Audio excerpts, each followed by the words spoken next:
En slalom classique, le skieur déclenche lui-même le chronomètre. Seul, en piste, il se concentre sur sa technique. La nouvelle épreuve par équipe est une course explosive, avec l'adversaire dans l'angle mort. Sur quelle faculté doit-on miser pour gagner? Démonstration avec l'ex-membre de l'équipe canadienne, Ève Routier. 2 équipes, avec chacune 4 skieurs, qui s'affrontent dans une série de duels où chaque victoire vaut 1 point. Le parcours est minimaliste, une vingtaine de portes et 1 ou 2 sauts. Une course aux allures de sprint, notamment au départ, où le temps de réaction est déterminant. Pendant le compte à rebours, l'athlète est aux aguets. Puis, c'est l'explosion. En une demi-seconde, la skieuse se tire vers l'avant, avec une force qui peut atteindre la moitié de son poids. Elle déplie les jambes pour gagner en hauteur. Puis, elle pousse sur les poignets et redirige cette impulsion vers le bas. Une fois en piste, l'athlète enchaîne les virages au rythme d'1 par seconde.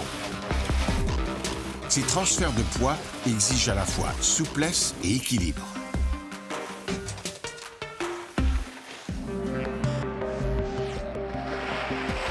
En début de virage, la force centrifuge augmente. L'athlète se replie sur elle-même. La forme parabolique des skis leur permet de plier et d'accumuler l'énergie. En sortie de courbe, cette énergie aide la skieuse à rebondir pour attaquer le prochain virage.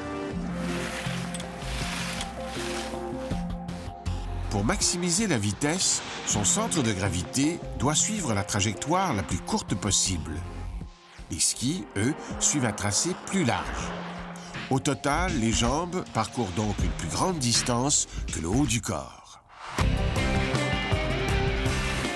En course, difficile de jeter un œil sur l'adversaire. En l'écoutant, on peut deviner sa position.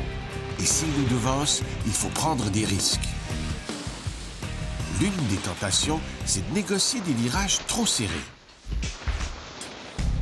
En slalom classique, les athlètes ont l'habitude des piquets simples qu'on peut rabattre avec le corps et que les skis contournent à peine.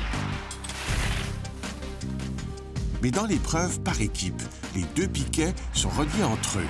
L'ensemble est plus rigide. Un impact à 60 km/h ralentirait l'athlète. La plupart d'entre eux choisissent de garder leur distance, quitte à allonger la trajectoire. Dans cette épreuve, où chaque centième de seconde peut coûter 1 point, c'est la somme des performances individuelles qui donne la victoire à une équipe et qui procure aux athlètes une sensation unique.